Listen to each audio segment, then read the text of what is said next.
trabalho dignifica, é assim que nos explica o rifão que nunca falha. É ou não é? Que diz-te toda a verdade, é que só por dignidade no mundo ninguém trabalha.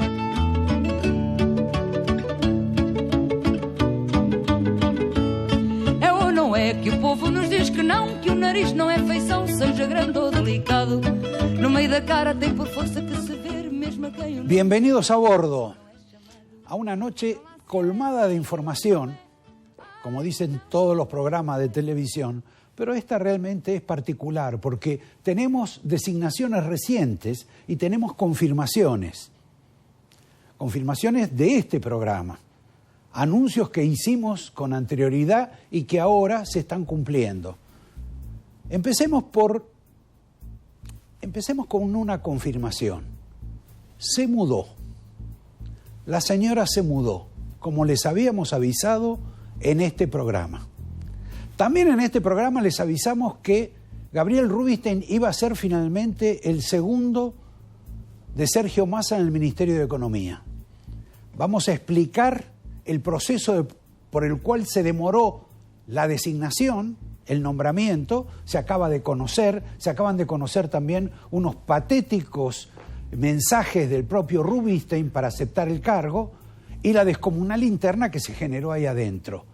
Y sobre todo la enorme contradicción que hay dentro del equipo económico con lo que se llamaría el equipo económico de la doctora Cristina de Kirchner. Ya que Rubinstein piensa totalmente distinto a cómo piensa Axel Kicillof, a cómo piensa ella, pero ella no se pronunció. Y seguramente no se ha pronunciado porque está ocupada.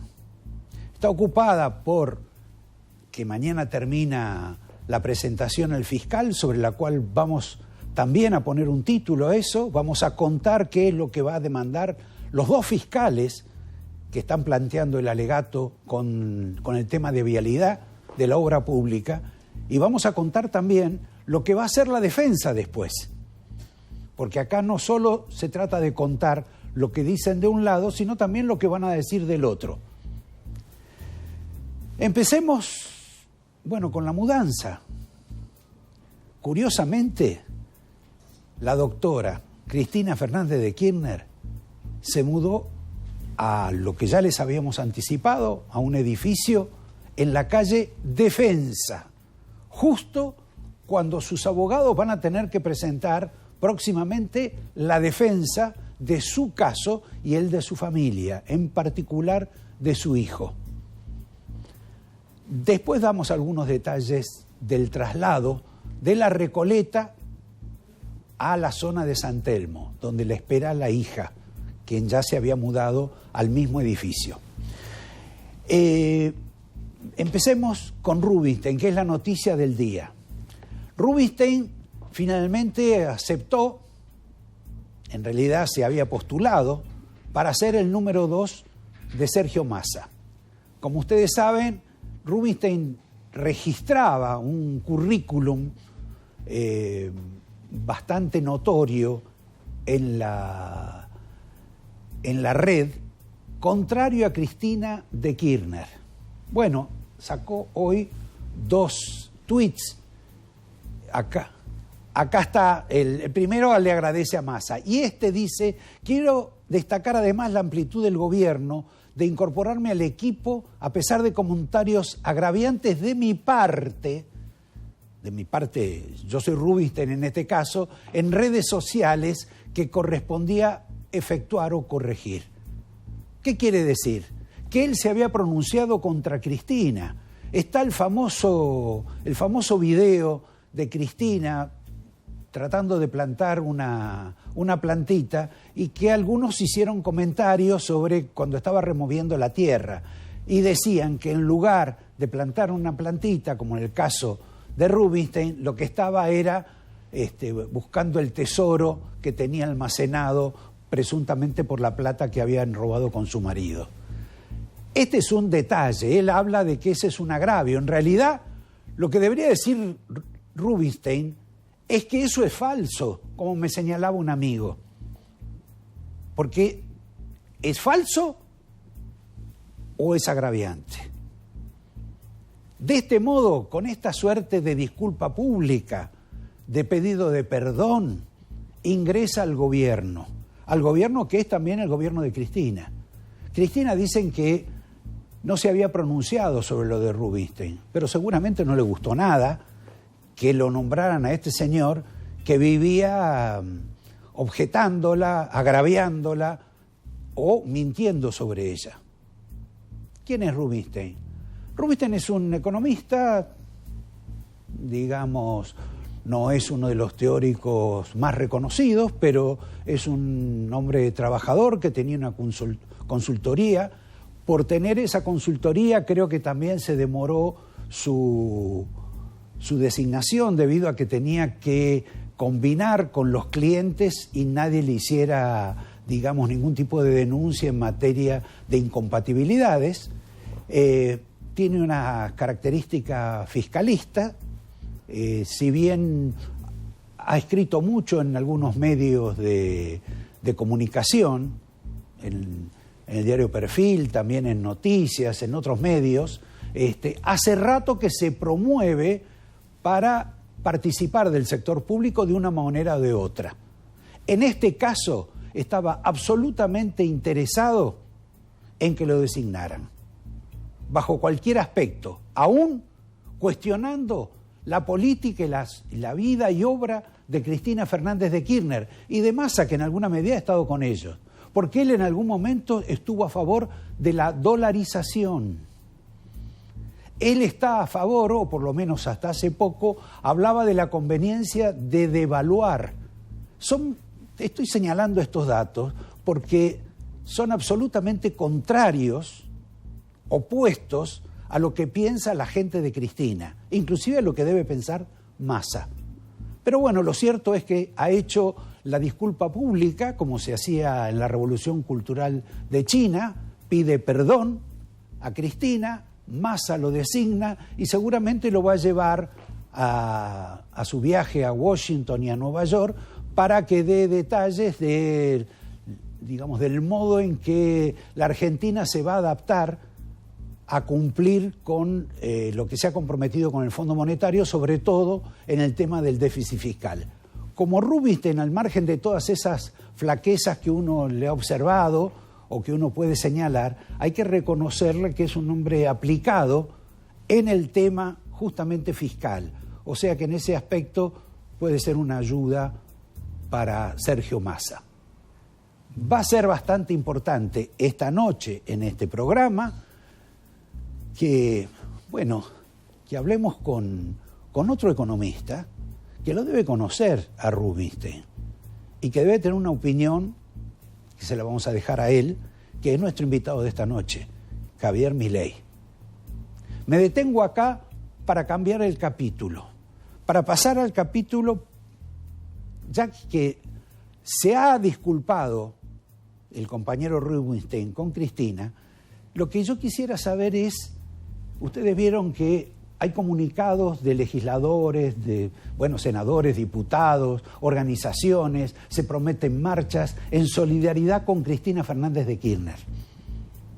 Alberto Fernández también, todos hablan del lawfare, de la persecución judicial, etcétera, sobre la cual vamos a hablar en un ratito nomás. Pero hay alguien que no se pronunció, que no adhiere, por lo menos, a esta serie de comunicados, de expresiones a favor de Cristina con el tema judicial. Al pedido de pena que habrá mañana por parte de los fiscales Luciani y Mola. Creo que es la única persona del gobierno que no ha hablado al respecto. ¿Quién es? Sergio Massa. ¿Por qué? No lo sé. Tal vez porque en lugar de hacer expresiones públicas está trabajando para resolver algunos de los problemas judiciales de la señora de Kirchner. Quizá, no lo sé. Pero es bastante raro que el nuevo ministro de Economía todavía no se haya pronunciado. Es cierto que tiene una serie de ocupaciones y de problemas que no tienen nada que ver con la señora de Kirchner, que como les dije tiene nueva vivienda, se ha mudado a San Telmo, ya supongo que en un rato va a tener una guardia periodística para ver la casa, cómo es, que el edificio donde vivía, donde algunos amigos de ella también tenían departamentos, que está asignado por toda una historia vinculada a los bolsos, etcétera, va a producir un vacío enorme, sobre todo para una vecina, para esa vecina que siempre se burlaba de Cristina, la agraviaba, en alguna medida la insultaba. Ahora no sé qué va a hacer esa mujer, no tiene contra quién pelearse. Mientras tanto, Cristina se ha ido a vivir casi pegado a su hija y a su nieta, va a tener una vida más armónica y en un barrio menos controversial para ella que La Recoleta, que es justamente el de San Telmo, donde cuando nosotros le anticipamos que ella se iba a mudar, decíamos, va a estar bastante cerca de un amigo de ella que ha tenido una larga historia de formaciones especiales, está vinculado a La Habana, creo que tiene una casa allá, o por lo menos le han prestado una casa donde ella se ha alojado durante un tiempo, y que eso por lo menos la reconforta. Podrá ir a la placita, a la plazuela del barrio de San Telmo, en fin. Se mudó y supongo que se mudó con todos sus elementos decorativos que tenía en su casa, fundamentalmente algunos de estas réplicas de vírgenes, de santos, a los cuales ella parece estar bastante consagrada, lo mismo que las estampitas, etcétera. Me paro acá porque ya de mudanzas tenemos bastante y seguramente sobre eso van a hablar mucho algunos otros periodistas a partir de mañana, cuando empiecen a mirarle el edificio donde está viviendo. Quiero detenerme para darnos un solaz. Hay dos cuestiones que les quiero decir. Una, voy a hablar sobre lo que mañana va a hacer el fiscal o los fiscales con relación a Cristina Fernández de Kirchner en su último alegato, en su última presentación. Y simultáneamente les voy a hablar sobre lo que va a ser la defensa de Cristina, también en partes jurídicas, cuando tenga que contrarrestar lo que mañana van a decir los fiscales. Antes, quiero distraerme un poquito con una persona, con un embajador que se ha hecho medianamente ya famoso en la Argentina, que es el embajador de los Estados Unidos, que ha logrado, juntar criterios a favor y en contra, que ya lo acusan de intervencionista, etcétera, hasta aquellos a los cuales el embajador Stanley dice que quiere ayudar, sobre lo cual hablaremos también, pero hay una curiosidad. Stanley es obviamente el representante de los Estados Unidos y un señor de origen judío, muy religioso, que suele ir al templo de la calle Ilia. Pero ¿qué le pasa a Stanley? Le cuesta entender a los argentinos, o a los argentinos, a los de la colectividad judía que también van al templo de Ilia, que además ahora van en mayor cantidad. ¿Por qué? ¿Y por qué? Porque lo abruman a Stanley. Le piden, ayuda para conseguir la visa, la posibilidad de conseguir algún trabajo, alguna beca, algo para un familiar, etcétera.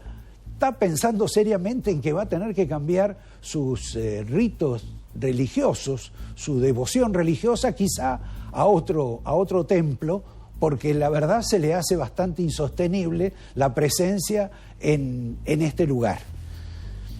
Es simplemente una curiosidad simpática y vamos al punto central de lo que va a pasar mañana. Tenemos ya la designación de Rubinstein, tenemos la presentación de él en sociedad por parte de Massa y la presentación, el final, el broche de oro del alegato del fiscal Luciani y de su colega Mola, que a propósito les voy a contar una anécdota sobre ellos. Luciani fue designado para ese cargo, le tocó hacer la investigación, etcétera, se hizo cargo, pero debido a la complejidad de la causa había necesidad de ser acompañado por otro fiscal, por otro colega. El tema es que eso iba a sorteo, y fue a sorteo, y tocó en el fiscal Mola para que lo acompañe. Pero antes del fiscal Mola, Luciani se preguntaba, ¿qué pasa si en el sorteo me toca otro colega profesional, pero totalmente fanatizado con Cristina Fernández de Kirchner? Me va a desnaturalizar el trabajo. Pero bueno, la suerte, la fortuna, el sorteo, coincidió que le tocó una persona independiente que lo ha acompañado y con el cual ha hecho una relación y trabajaron mano a mano para lo que harán mañana. Mañana lo que va a hacer el fiscal Luciani, dentro de las aproximaciones que uno tiene, va a pedir condena para Cristina Fernández de Kirchner.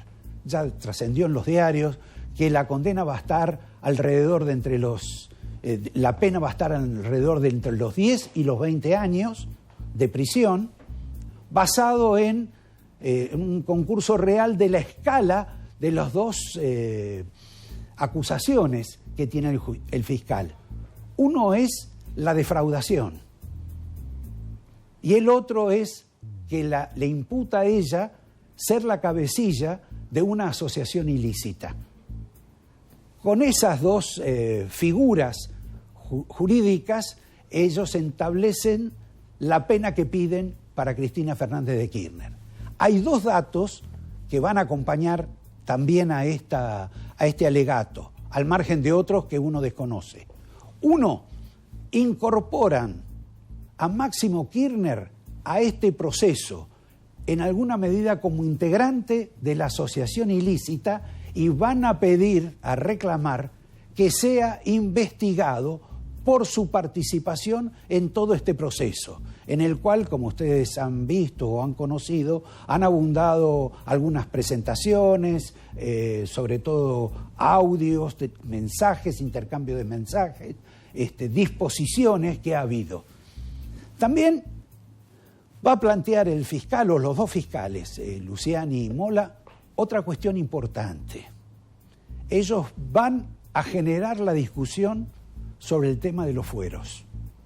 Si les corresponden o no los fueros, si le corresponden o no el juicio político a Cristina Fernández de Kirchner y por lo tanto también si le corresponde una inhabilitación para ejercer la actividad pública. Todo esto, por supuesto, esto último en particular, va a ser tema de debate y sin duda es la presentación de un sector, del sector que desde el Estado se le imputa a Cristina Fernández de Kirchner con el tema de la causa vialidad, las obras entregadas o el dinero entregado y malversado por Lázaro Báez, en el cual ella está complicada. Y convengamos que ha sido, en términos mediáticos, la presentación de los fiscales, como diría Cristina, una condena. No sé si estaba escrita, pero sin duda, a través de los medios de comunicación y a lo que expusieron los fiscales, ella ya fue condenada. Para salvar esa situación va a haber una defensa con algunos abogados prestigiosos de nota, carísimos, como es el caso de Rusconi, como es el caso del doctor Veraldi, gente de la primera línea bueno, no sé si del derecho, pero sí de la carrera de abogados, de la actividad como letrados, que hasta ahora en realidad quienes conocen del tema dicen que no han procedido con la mayor de las eficiencias. En algunos casos por sus propios límites, en otros por condiciones que debe haber impuesto la misma Cristina Fernández de Kirchner, porque una de las últimas veces el doctor Veraldi dijo que él hacía una presentación, una demanda, una queja, porque se lo pedía el cliente. Esto, la verdad, yo no lo había escuchado nunca. Pero claro, el poder y la autoridad de Cristina es tal que hasta conduce a sus propios abogados. ¿Qué van a decir o qué van a plantear los abogados defensores de Cristina, ahora que ella vive en la calle Defensa. Seriamente yo no puedo hablar de la estructura jurídica que van a plantear los abogados, pero algunos temas son bastante interesantes. Uno, los fiscales plantearon que hay un testamento firmado por el señor Báez, por el cual le va a legar presuntamente todos sus bienes a la familia Kirchner. Bueno, ahí hay una falla. La Argentina tiene un sistema de legislación diferente al, por ejemplo, el de Estados Unidos, y en todo caso las personas pueden legar una parte de sus bienes, el resto tiene que ser repartido entre familiares y etcétera. O sea que ese patrimonio tan abultado no podría pasar directamente a los Kirchner. Otra característica de este tema es que los testamentos son revocables. O sea que si el señor Lázaro Báez lo firmó hace 2 años, 1 año o la semana pasada, lo puede cambiar pasado mañana, inclusive cuando va al baño toma papel higiénico y escribe ahí sus nuevas condiciones y sus nuevos deseos. Este es uno de los temas que seguramente van a condicionar o van a expresar los abogados defensores. Otro tema sobre el cual seguramente van a hincarse está relacionado con, dije la palabra hincarse que casi nunca la utilizo, y tiene que ver, es una reminiscencia de la presentación que hoy hizo Rubinstein, ¿no? Se hincó ante Cristina. Pero bueno, perdón la enmienda y volvamos al tema. Muchas de las observaciones que ha hecho la Fiscalía sobre lo que ocurrió en Santa Cruz con la obra pública, está basado en una ley de la provincia. Una ley que favoreció sin duda a las empresas de Báez, Cristina o Báez, Néstor o lo que fuese, pero que está no solo aprobada, sino que está aprobado casi unánimemente en la provincia por todos los partidos y bajo una condición que en general no ha sido rebatida en su momento y que además condicionó la aprobación. Las obras en la provincia de Santa Fe, en términos generales, se las han dado a Báez porque era quizá la única empresa de la provincia que garantizaba que iba a utilizar, creo que 60 o 70% de personal de la provincia. No es como las otras empresas de construcción que iban a participar y que no tenían tanta cantidad de personal santacruceño. En consecuencia, el cuestionamiento a esto tiene algún problema de tipo legal, seguramente, porque uno puede decir, bueno, pero la única empresa que había con esas características, esa fue una ley a medida. Bueno, uno puede decir lo que quiera, pero lo cierto es que la ley está.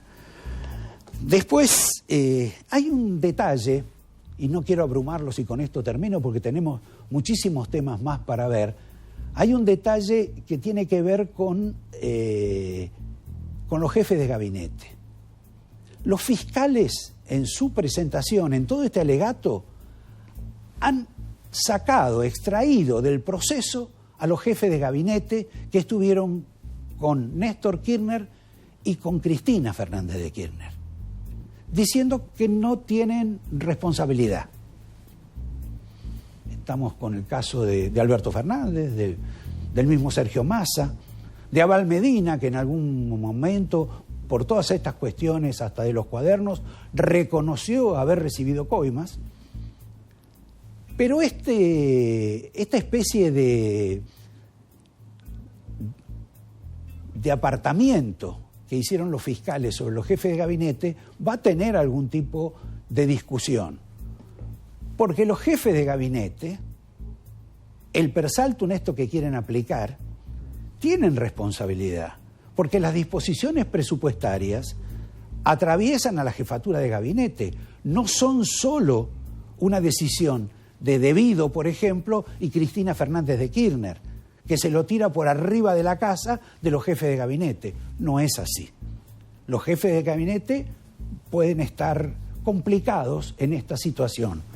Por lo tanto, bueno, quizá esa sea la razón por la cual Sergio Massa, insisto, no habla sobre el tema de Cristina, sobre el tema judicial. Casi la única persona del gobierno que no lo hace. Voy para cerrar esto y antes de presentarnos al reportaje con Javier Milei a recordar un pequeño detalle. A partir de mañana empiezan los actos, las manifestaciones, las marchas, los comunicados, etcétera, de los adictos a Cristina Fernández de Kirchner para decir que está perseguida, que tiene que ser liberada, que no puede ser condenada, etcétera, etcétera.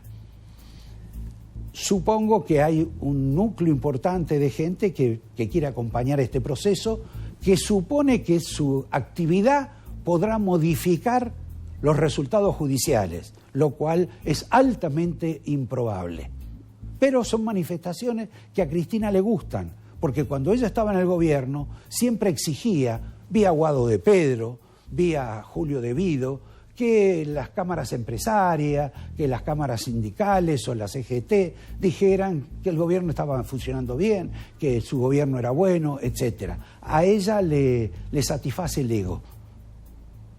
En este caso va a ocurrir lo mismo, pero hay mucha gente que va a quedar afuera. Hay gente que quizá no se siente cómodo con las actitudes que ha tenido Cristina, con gente que atravesó momentos parecidos a los que ella empieza a atravesar mañana en su nueva casa. Y lo dice, por ejemplo, alguien que estuvo a su lado, como es el ex secretario de Comercio, Guillermo Moreno. Por favor, director, ¿me puede poner esta imagen y este mensaje de Moreno? Y la política no es para ocupar cargo, para hacer la revolución. Si no hablo yo de peronismo, ¿quién habla? Alberto Fernández, Kicillof, Cristina, ¿quién habla hoy de peronismo? ¿Vos querés que me muera de tristeza? Nosotros dimos la vida por un compañero. Y después me enteré que Cristina no pone las manos en el fuego. Si me lo hubiese dicho en el 2007, le decía, tome el cargo, yo me voy. Cuando me ofreció seguir, le digo, no.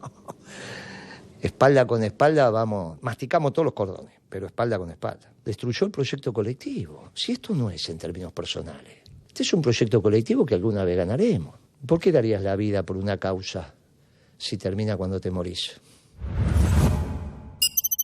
Bien, prometo tocar temas un poco más risueños, el sonambulismo de Alberto Fernández, por ejemplo, a partir del próximo corte, cuando entrevistemos al señor Javier Milei, que ya está sentado en este estudio.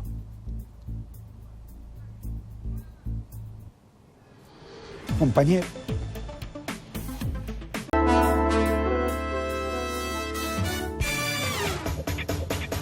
Bueno, aquí estamos con nuestro, bueno, debe ser uno de los invitados que vino más seguido a este programa desde hace muchos años, Javier Milei.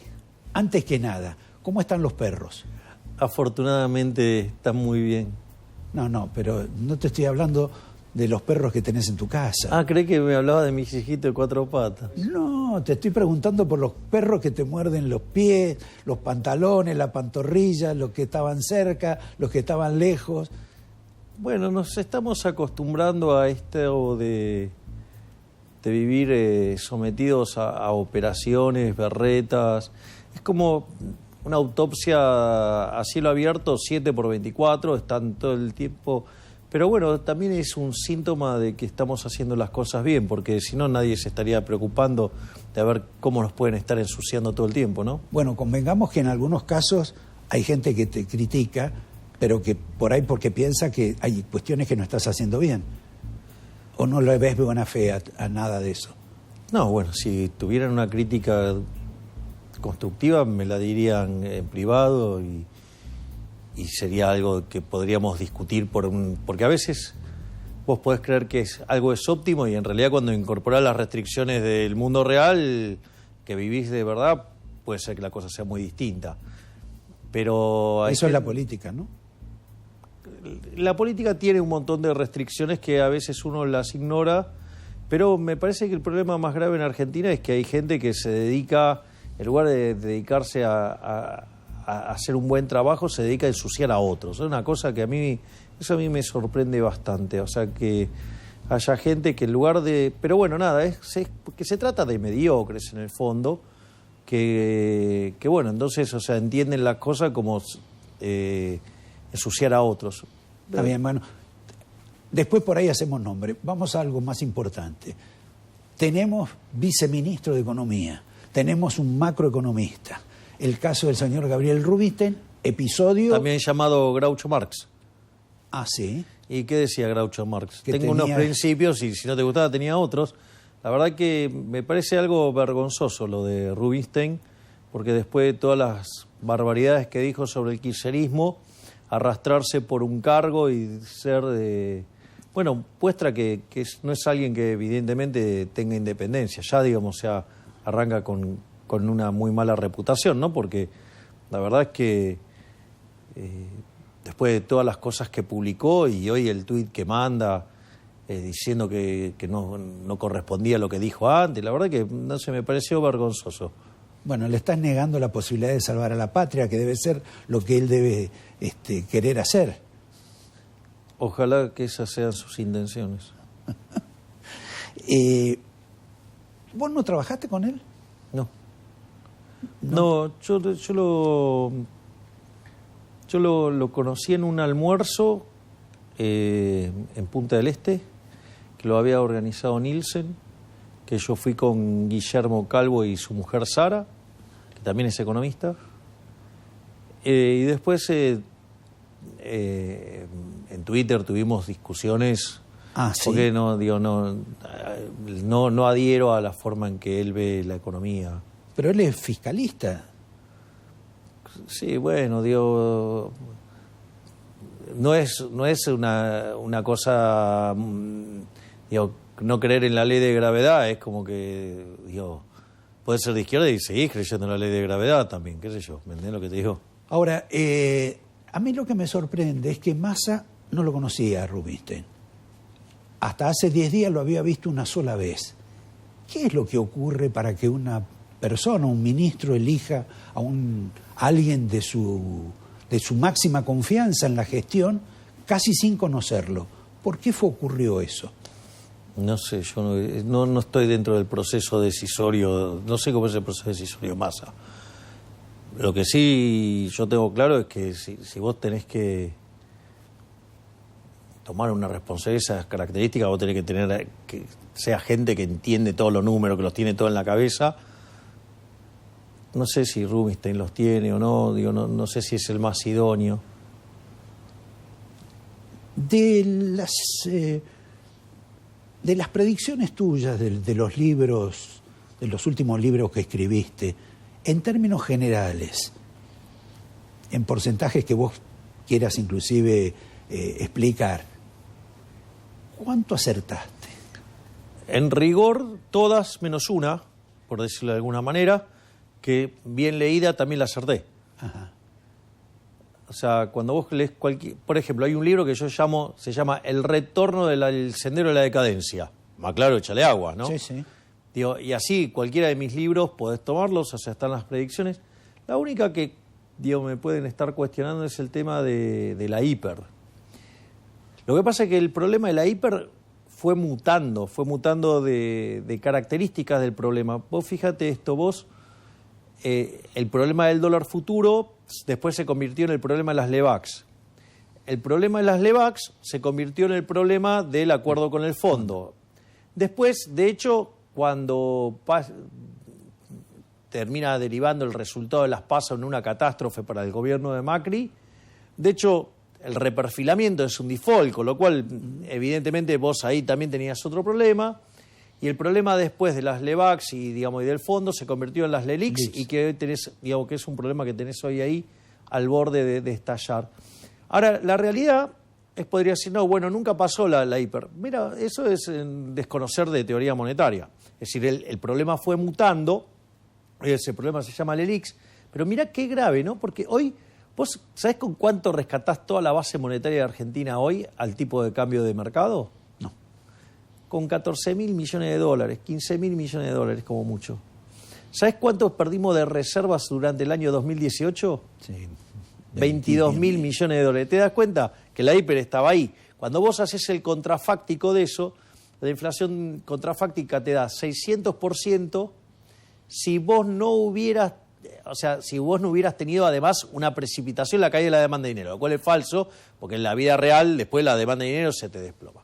Por lo tanto, salvo, digamos, aquellos que lo quieren hacer con malicia, en principio mis predicciones han sido impecables. Ahora, justamente ya que tocaste el tema de la LELIQs y el déficit cuasi fiscal que tiene Exacto. una explosión geométrica, ¿cuándo explota? Porque el mes que viene tiene una característica monumental, después va a ser más gigantesco el otro mes y después el otro mes, pero llega un momento que el globo en algún momento explota. Sí. ¿Qué cálculo tenés vos? A ver, vamos por parte. Te voy a dar dos respuestas. Te voy a dar una más espiritual, otra más de un economista muy prestigioso.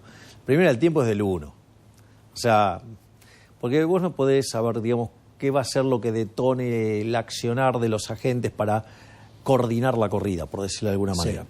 Por lo tanto, digamos, hay que tener bastante humildad respecto a ese punto. El segundo punto, y te lo dice alguien que se hizo famoso a partir de predecir una crisis, ¿no? En el libro Política Económica contra Reloj. Pero yo sí sé cómo funcionan los modelos de predicción de tiempo. En realidad es una guía.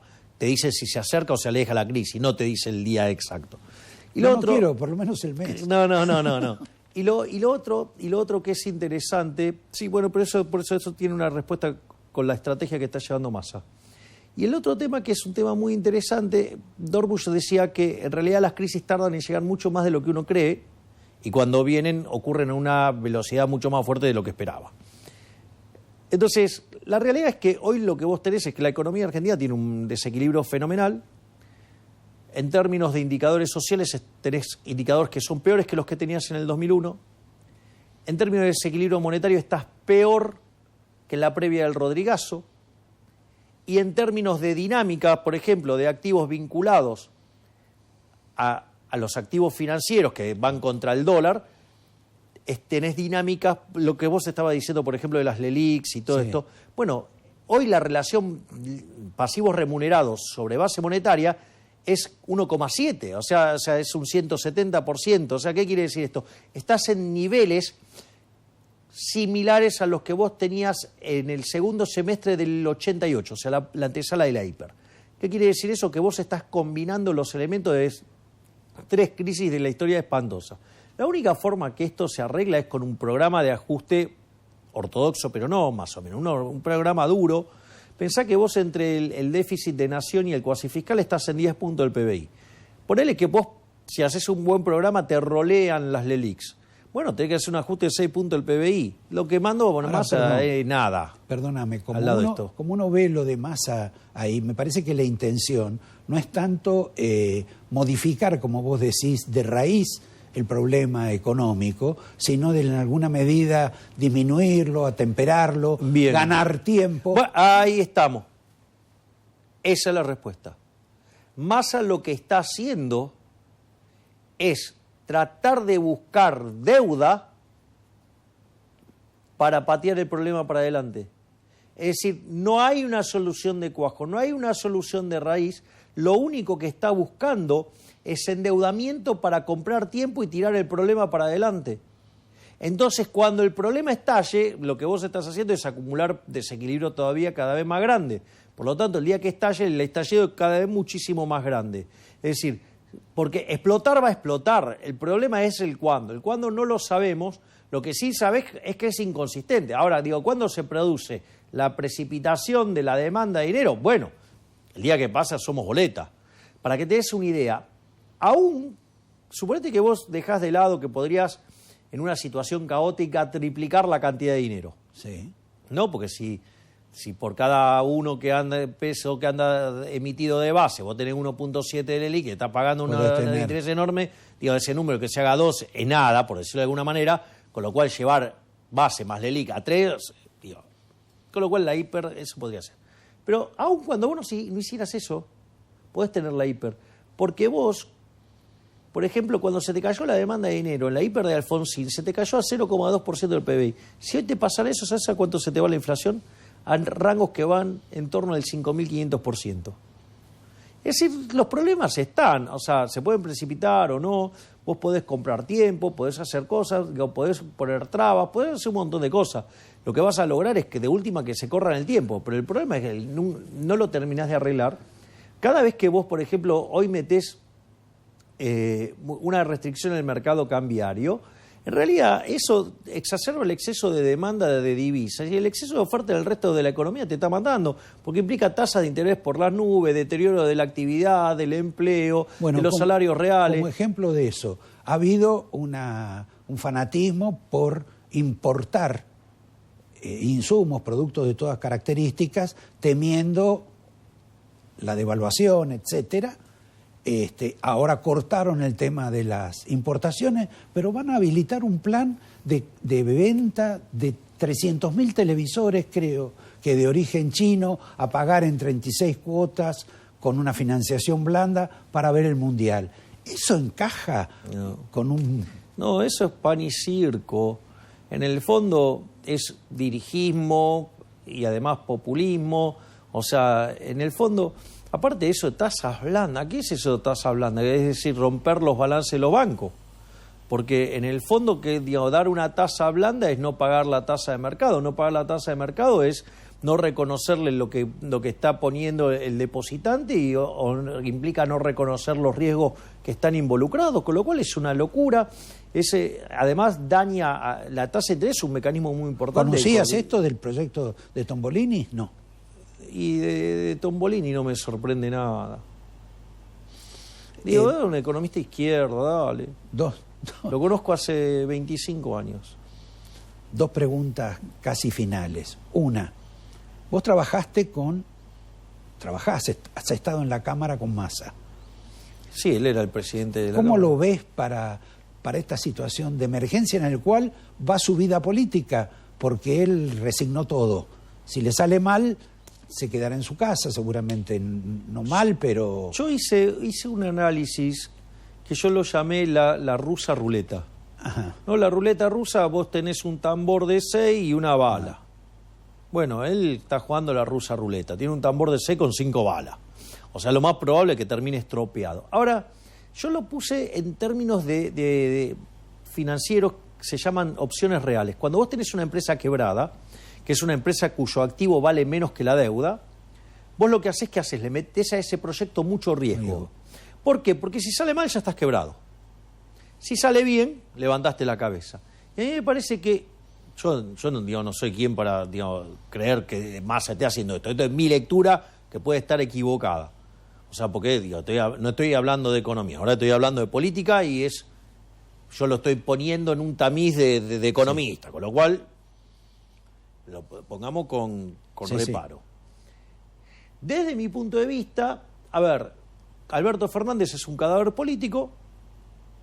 Si se lo llevan puesto a Alberto, a Cristina ya se lo llevaron puesta, porque no puede esquivar los costos, y en realidad si aplicaran la solución de Cristina, el fuego todavía sería mucho más fuerte y más rápido, por lo tanto ahí no... Eso... Desde mi punto de vista, Massa estaba condenado a la muerte, por decirlo de alguna manera, en términos políticos. Él y toda la oposición también, que son iguales, ¿eh? Porque cuando vos escuchás a la pseudo-oposición, dicen las mismas barbaridades. Que Cristina o que Alberto. Sí. Pero ¿qué es lo interesante? Pero si se le sale bien, sube. Entonces, me parece que él de vuelta, esto es mi opinión, se da cuenta que estaba todo prendido fuego, que se iba a quedar carbonizado con todos, y entonces se la juega. Si le sale bien, ¿sabe cómo sale para adelante? Hablando de predicciones, vos hace un tiempo hiciste una predicción política. tengo un video de eso. Quiero saber si esa producción se confirmó o no. Por favor, director. ¿Crees que Grabois es la reencarnación de Lenin? No, es la reencarnación de un tremendo pelotudo. Este hombre que fue de la iglesia, que tenía un cargo, que ahora se lo sacaron, pero que es tan importante en el gobierno, ¿seguís pensando que es un pelotudo? Mira, en términos políticos, te diría que lo que adhiere, digamos, o sea, a ver, si los socialistas entendieran de economía no serían socialistas. O sea, en realidad yo tuve la posibilidad de debatir con él, es un tipo que está formado, es un tipo que, digamos, o sea, no rehúsa el debate, pero adhiere a ideas que son una estupidez. Por ende, digo, en términos prácticos, lo es. Gracias, Javier. Nos vemos pronto también. Encantado de la vida. Escúchame, si yo venía antes de ser tan popular, ¿cómo no voy a venir ahora? Ay, bueno, no, suele pasar lo contrario con los dirigentes políticos. Voy a dar mi opinión. Sí. Los que siempre me dieron lugar, siempre van a tener lugar. Eso es una ley de hierro, de honestidad y lealtad a aquellos que cuando decían, lo quita Milei, decía, no, ¿por qué no escuchamos a ver qué dice Milei? Parece menos loquito ahora. Antes me gustaba más, ¿qué querés que te diga? Digo, es que ahora me preguntan otras cosas también. Sin duda. La vida política es diferente. Te agradezco, Javier, y a ustedes les recuerdo, antes de ir a un pequeño corte, algo que nos distraiga, que es una especie de video del presidente Alberto Fernández hace una semana. Es un productor de videos verdaderamente graciosos, Alberto, y este es en La Rioja.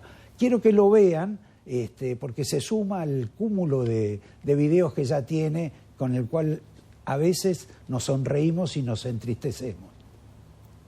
En La Rioja, en la tierra del carnaval, esto sería: yo soy nacido en La Rioja, la tierra del carnaval, donde el sol en las penas, y vuelve a más y se vuelve a más. Mira qué lindo, doy con muy poquita. Bien, tiene de todo, sabe que está preparando un disco con un músico famoso de la Argentina, y les recuerdo su inclinación poética, el bate Alberto Fernández, el de si me caigo me levanto, si me duermo me despierto, si me lastimo me curo, si me ensucio me limpio, y es como el topollillo. Vas a ver más ejemplos en la próxima parte del programa, en un minuto nomás.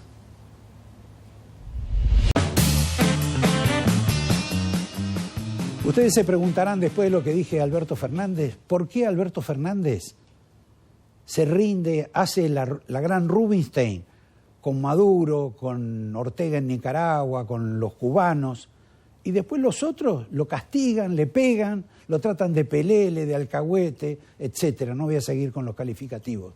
Para eso hay una respuesta que la obtuvo el ausente hoy Javier García en una entrevista con Carlos Rucauf. ¿La vemos? Tenés vasta experiencia en el tema, incluso que fuiste canciller. ¿Cómo se explica que Argentina gaste tanta plata en formación de diplomáticos, en su cuerpo exterior, y sin embargo, no solo el canciller, sino todos los agentes de ahí confunden incluso a las banderas de los países? En general, el personal diplomático está muy capacitado, pero a veces está la tentación de poner funcionarios políticos a cargo de tareas que tienen que estar en manos de profesionales, y eso ocurre en todas las ramas del Estado. Ahora, a mí me parece que lo más delicado, lo más grave de la situación actual de nuestra política exterior es que haya dos.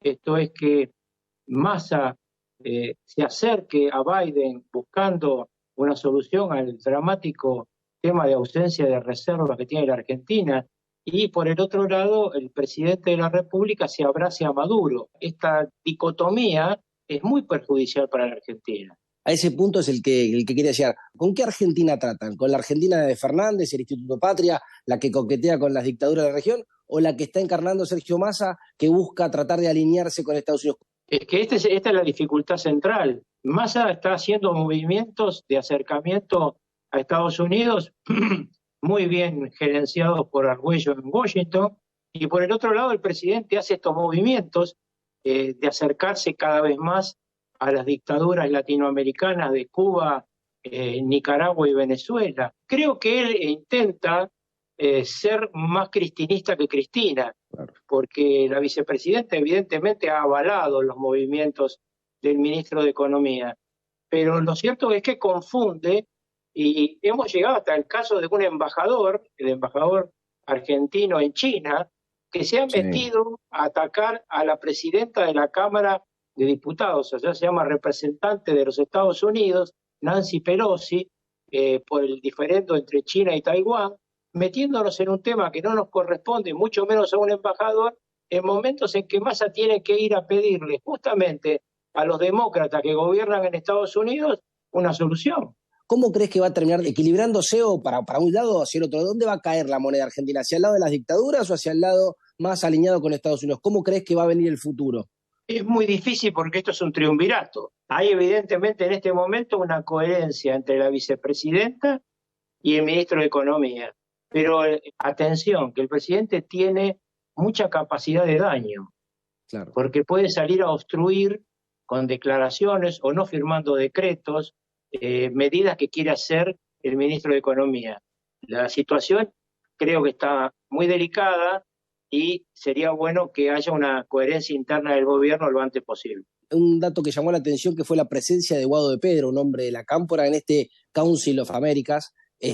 ¿Cómo se explica también tal vez este doble juego de la Cámpora, como por un lado muy alineados con Venezuela y las dictaduras, pero por otro lado también enviando uno de sus hombres a coquetear con Estados Unidos? Yo no veo la incoherencia sino en la parte declarativa, porque vale la pena recordar que antes de estos movimientos de Guado de Pedro, la vicepresidenta de la República y líder del espacio se reunió públicamente con la jefa del Comando Sur de los Estados Unidos y con el embajador norteamericano, y en ambos casos difundió la foto la vicepresidenta de la República, es decir, la presidencia del Senado. Esto, en términos de política, es sumamente significativo. Cualquier otro funcionario que se hubiera reunido con la jefa del Comando Sur de los Estados Unidos hubiera sido de inmediato demolida por los críticos más duros del kirchnerismo. Bueno, Carlos, muchísimas gracias por tu tiempo y por la claridad de tus conceptos. Gracias, hasta siempre. Antes de despedirnos, les recuerdo que el miércoles se reúne Juntos por el Cambio, porque han tenido alguna crisis. Tienen una crisis fenomenal. Por ejemplo, Gerardo Morales vino por la provincia de Buenos Aires, hizo varios actos y dijo que a Manes no le presten atención, no sirve para nada y no va a ser candidato de nada dentro del radicalismo. Pequeño detalle, esta reunión es importante, se hace en un sindicato que pone los víveres, porque la última vez que se reunió el PRO en la Costanera eran como 50, 60, los grandes jefes, salieron todos en estampida, no se sabe quién pagó la cuenta porque estaban todos apurados. Me despido recordándoles que 24 años registrando las marcas de nuestro grupo empresarial. Consulte sin cargo Lauritzen Marcas y Patentes.